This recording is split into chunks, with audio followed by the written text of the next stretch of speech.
Hello, everyone. Greetings. Welcome back. I know you're saying to yourself, "Oh my God, it's daytime. DDM, we don't see you this late. What this early? What is going on?" Well, what is going on? As most of you have been, like myself, we haven't been able to get any sleep. The sleep that we getting, we're going in and out. I happen to be up at 4 a.m. 4 a.m. to see when Georgia started to turn blue. Congrats to Georgia, ATL. Okay, peace up, A-Town down. I don't know what else to say. Well, I do know what I want to say. Stacey Abrams. Stacey Abrams, okay? First off, hello to everyone. Stacey Abrams, you know, one thing, from the top of this entire election cycle, and as you can tell, I'm obviously in better spirits than I was when we first started counting. Then I got in better spirits yesterday in the war room, and now I'm feeling a lot better and more secure. I'm still not too happy because we got to get over the finish line. But I am very, very, very, very, very pleased with where things are heading. So as it stands right now, before we get into Stacey Abrams, Joe Biden has pretty much doubled his lead in Nevada. It's around 22,000 votes ahead.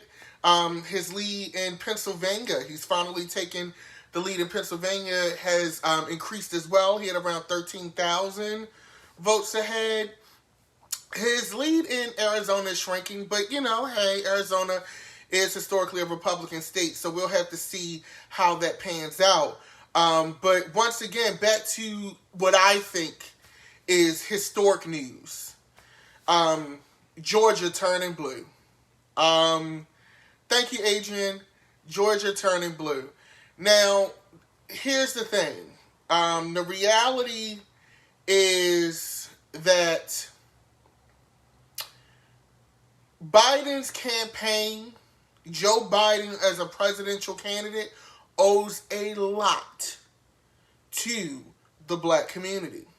It takes a village, so I don't want to discount any other voters, okay? That's not what I'm here to do. But I just want to point out some fucking facts, okay? Now, if we recall, during the primary season, when we had all of our Democratic candidates still in the field, Joe Biden was kind of looked at, as things got closer to the primaries, as the person, as one of the contenders that was kind of like, it's not looking too good for him. He'll probably fall out. I thought it was going to be Bernie's turn. But then, the black folks in the South, which were probably a lot of older black people, said no, we're going to go with Biden. And the black votes in the South, especially black women, yes, Nicole, keep me honest, resurrected Lazarus, like resurrected Joe Biden, because he was done. He wasn't getting any money in, like he was done. And the black voters, black constituency in the South pretty much brought him back to the point where he became the nominee. Okay? So that's the first thing. Now, fast forwarding to today. Okay? And you look at Georgia. Now, Stacey Abrams lost her gubernatorial bid in Georgia to Kemp, who is now the governor now, right? And there was a lot of, scandal about that, voter suppression, things of that nature. There was a lot going on with that, right? So, and this is a lot of what people have been saying online, but Stacey says, you know what? I'm not going to be bitter. I'm going to use this setback as a comeback. And she became a champion, although she was already doing this. But her efforts intensified in her network and the people that work with her. And I love Stacey Abrams because even on her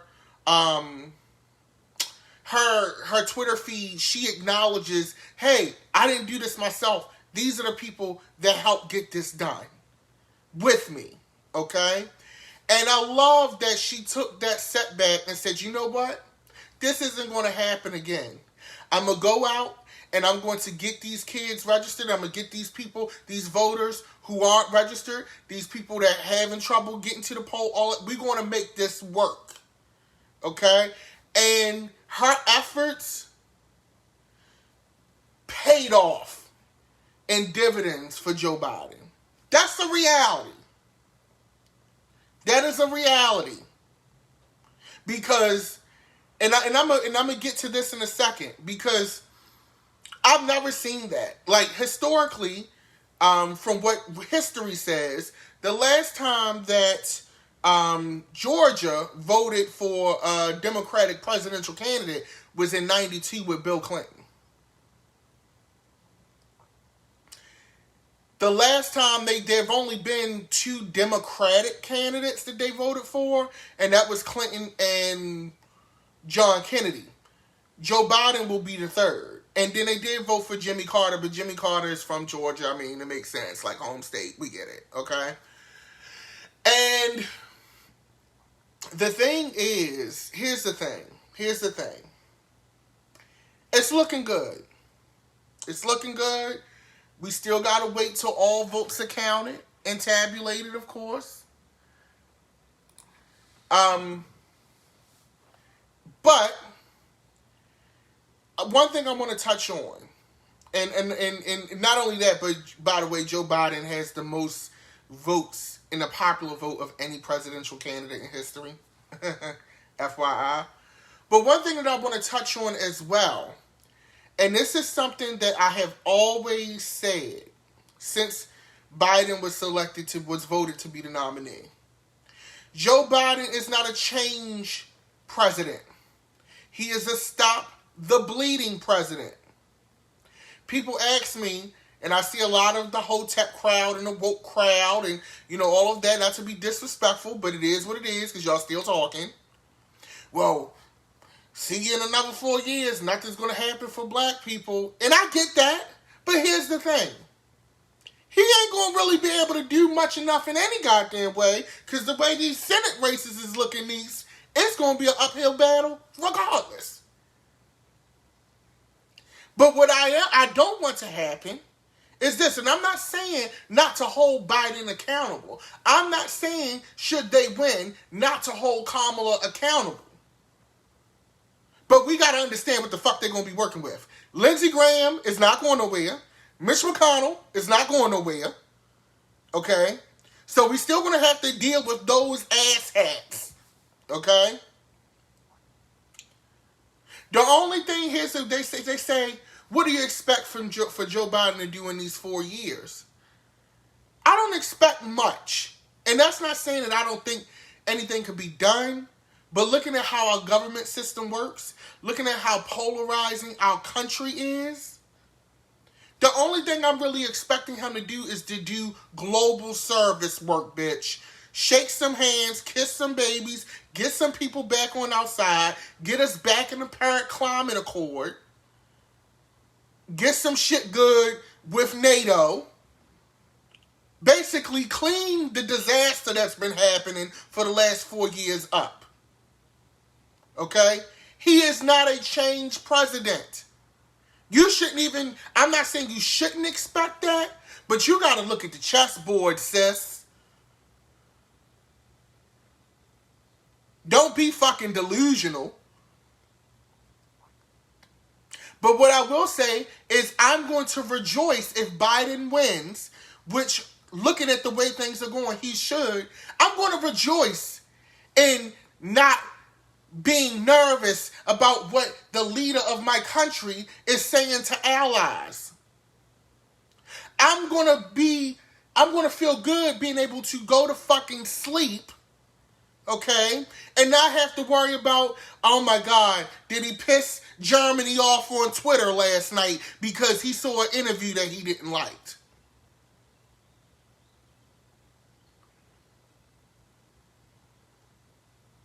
Let's get this COVID situation under wraps. so I can start seeing my fucking movies. Bitch, I ain't seen Wonder Woman. I didn't get to see her ass. I didn't get to see Black Widow. They done took James Bond from me. I want to go sit up in the air conditioner and shit. I can't do that because motherfuckers don't want to wear masks. And the motherfucker that's sitting in the top seat up top ain't doing shit. I want to see Gal Gadot running down the street, dragging Kristen Wiig's ass with bad CGI. I can't even do that.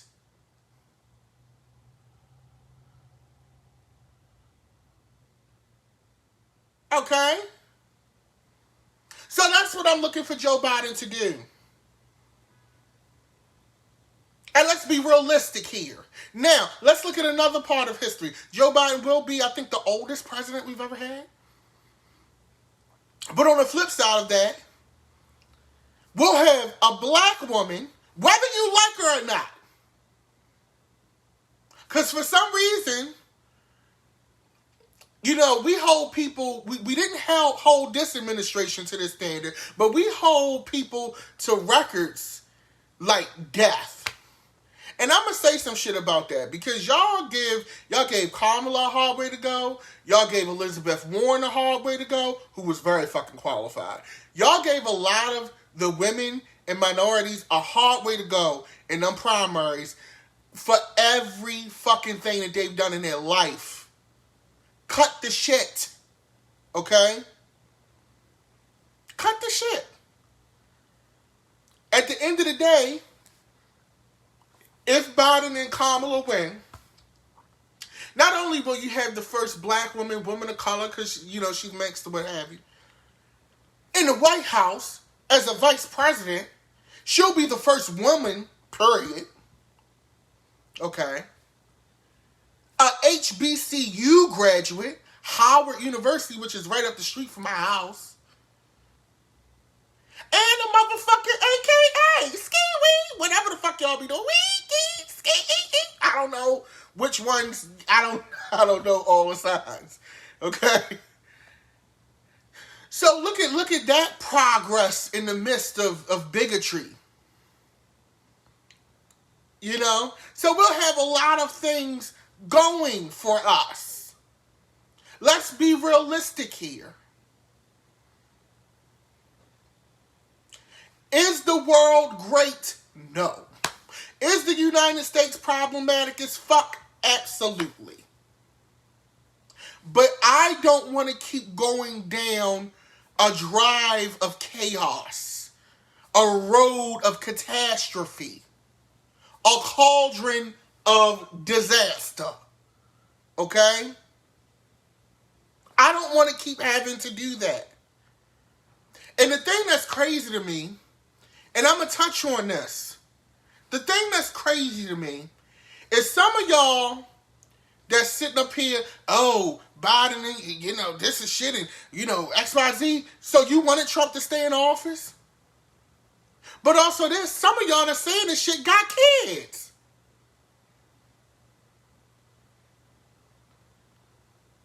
Y'all got kids. Y'all got children. So if some shit really go down, if the chaos continues to ensue, Trump stays in office, he's sending these dog whistles. You seeing videos on the news of these right-wing militia groups and shit, armed to the teeth getting ready. You ain't got shit. You want your children living in fear, running away from that? I'm single. I'm strapped. I ain't got nobody to watch. Kids, I'm gonna say the realest shit ever. In a disaster movie, the people with kids always get slowed down. And that's just facts. You saw 2012. The fat man with the kids, bitch. He wound up dying. He saved his kids, but he fucking died. Okay? So why would you want this kind of... I don't understand. Are you just saying this because it's cute? I'm all about playing devil's advocate and looking at the other side of the fence. But Jesus fucking Christ, sorry God. Really?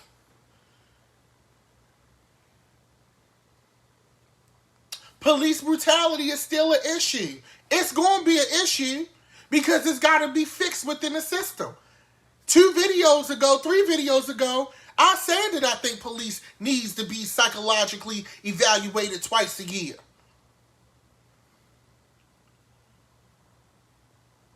We know those problems exist. I don't want those problems compounded with fucking Donald Trump for another 4 fucking years.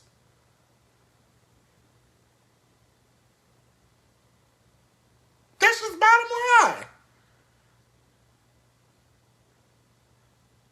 That's just the bottom line. Do you want your children in the Hunger Games, bitch?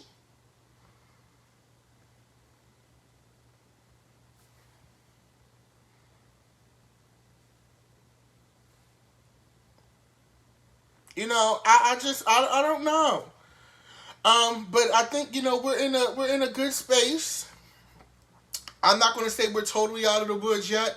That Georgia lead is still holding. Georgia's probably going to come to a recount because it is so close. Even though he's 1,500 votes ahead. Pennsylvania shouldn't come to a recount because the way that's looking, he's going to really break out of that. But we have to look at these things. You know what I'm saying? Like, we have to look at that. You know, so I just want everybody to take a collective woosah. Would it be great that tonight Biden overwhelmingly wins Pennsylvania and we could call this shit a day and go into the weekend feeling lovely? Absolutely. And that's another goddamn thing too. To the media and press, stop asking these people that's counting these votes these dumbass fucking questions, trying to trip them up and shit. Y'all gave that lady in Pennsylvania, the state's attorney, the fucking blues yesterday. This bitch had to tell you to fucking look at the website about 8 times in that damn press conference. She told y'all, look at the website, it's updated. She told you straight, she told my man, if I tell you a number right now, they're still uploading votes, bitch. It's probably going to change, and then you're going to say I said something different. Leave these people alone.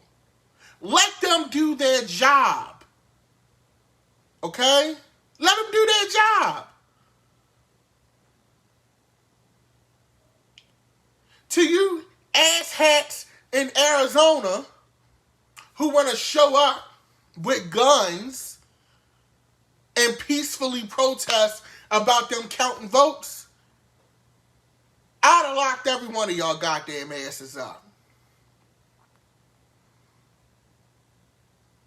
Every one of their asses up.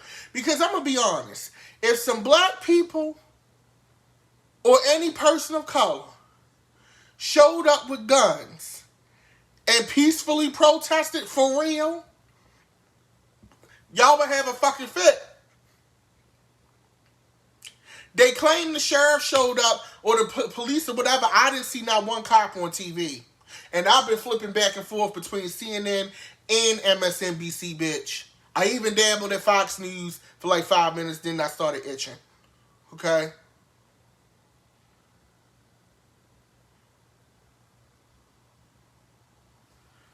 Cut the shit.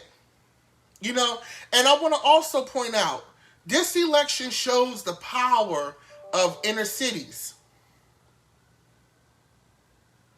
It shows the power of inner cities because the voters in Philadelphia, the voters in Detroit, they're changing demographics in Atlanta. It's about time Georgia turned blue because as many parties, Super Bowl parties, fucking mall Instagram videos at Lenox Mall and shit that I be seeing, I'm like, God damn it now. But y'all showed up in Atlanta. And for that, the whole country is grateful. Now, one thing I'm going to say is this. Some of these memes are hilarious. I love them. One thing I'm going to say is this. Like, on one hand, you know, especially after seeing that press conference that Donald Trump did yesterday, and I was just so offended as a voter. I was offended as a voter, but even more so than that, I felt so bad for those poll workers and the people who are working hours, 12, 13, 14-hour shifts, counting these votes, that you're accusing people of cheating, and people are volunteering. Bitch, they're not even getting an hourly wage, which in America we can definitely afford. They're not even getting paid to count them votes. They are volunteering their time. Okay? Their time. And you go to sit and say it's cheating, and they're not doing this. These people checking, going through with a fine line, the representatives from these different states doing all these press conferences, mapping out the process to the teeth so that they can try to be as transparent as they can. And you going on saying shit like this. The way that you're acting right now, Donald Trump, the way that he's acting shows why you're in the situation that you're in. You are not worthy of the office that you're sitting in. But then again, maybe you are. And I say that because while it's looking like Joe Biden will win, there are still 69 million people who in their mind, head of sound body, in good conscience, said that Donald Trump is a good president and he should stay.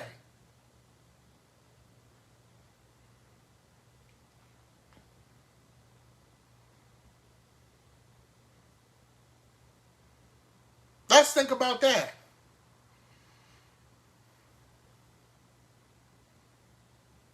The coastal cities came out. But I tell you one thing, and I don't want to stereotype a whole region, but y'all ain't never got to worry about me coming to Kentucky, Idaho,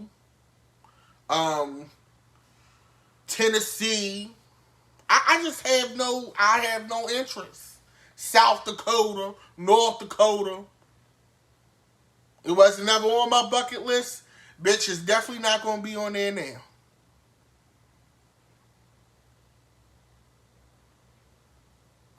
And I think that when the dust settles and we look at this, Biden unfortunately will have to be a president for all people. He can go in there and show his ass. He can go in there and show his ass. But then what's that? What's that? What's that gonna mean? Okay. What's that gonna mean? So, I feel like I've been preaching. I feel like this is a preach session. A little bit. We laid out the facts, but I feel like I preached a lot because I felt the way. Thank you for entertaining me.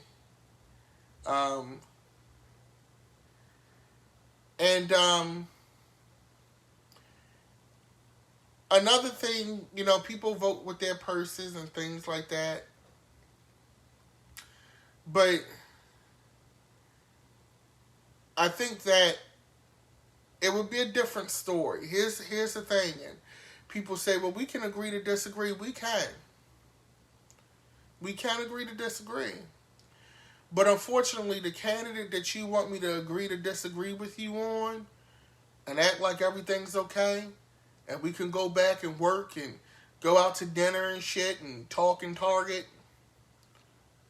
is a proprietor of prejudice, racism, and misogyny. And those are things that we can't agree to disagree on, my love. Once again, I've said it.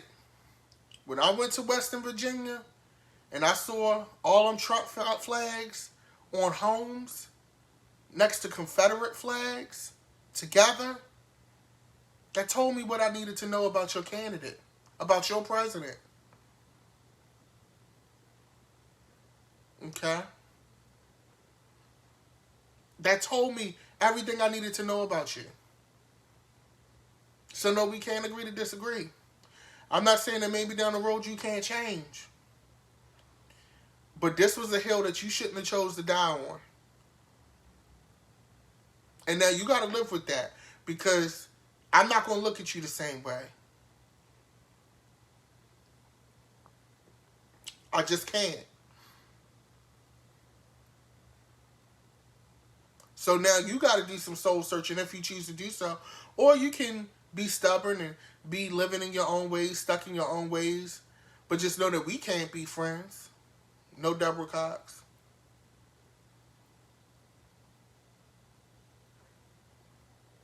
And to Keisha Hogan, she said, how do you think we feel in Texas? I can only imagine, sis. I can only imagine. I don't know how y'all do it in Texas. Y'all make a way. Y'all are strong people. Y'all are strong people. But with that being said, I think that we're in a good place.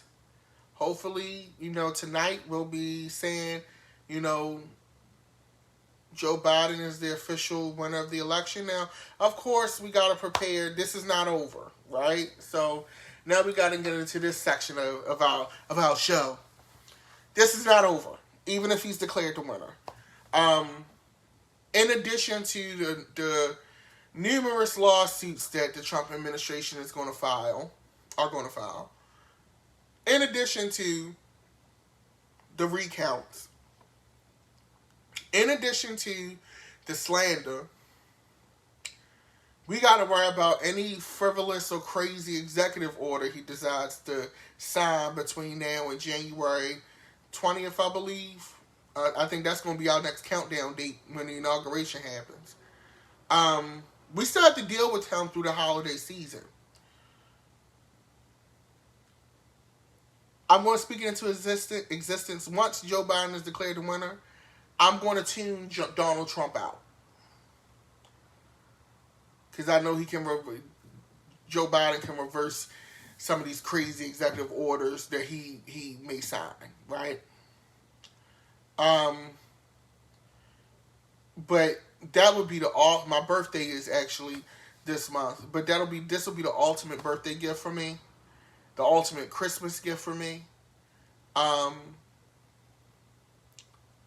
And if he doesn't do the stimulus, that's fine. It's not fine, but that's fine. Because you know what? That's what we expect from you, sir. Okay? That's what we expect from you. Hopefully the state governments, this is where your local governments come into play and they're very important. Hopefully the local governments will step in and assist with any eviction assistance and needs of that nature. But we just got to hold on. What's this, November? We got to hold on basically, to a little over 2 months. I think we can do that. But with that being said, as always, I love y'all very much. I always encourage you to do your own research, do your own math, and do what you need to do. I am not the driving force in political news. I'm just a person and a man who has enthusiasm and wants to share that enthusiasm with the rest of you. With that being said, y'all have a great weekend, unless it's some great news that we got to report tonight. Be safe. Stay masked up, especially in Los Angeles. I want to come to LA, but y'all just can't get it together with y'all COVID situation. And have a good evening. If you're watching this on YouTube, remember, hit the bell at the top for notifications. You can also follow the channel at youtube.com/Secretary of Shade. All social media at Dapper Dan Midas. That's Instagram, Twitter, TikTok, Venmo, Cash App. Bitch, get it in. Y'all have a great weekend. Peace and love, and I'll talk to you soon.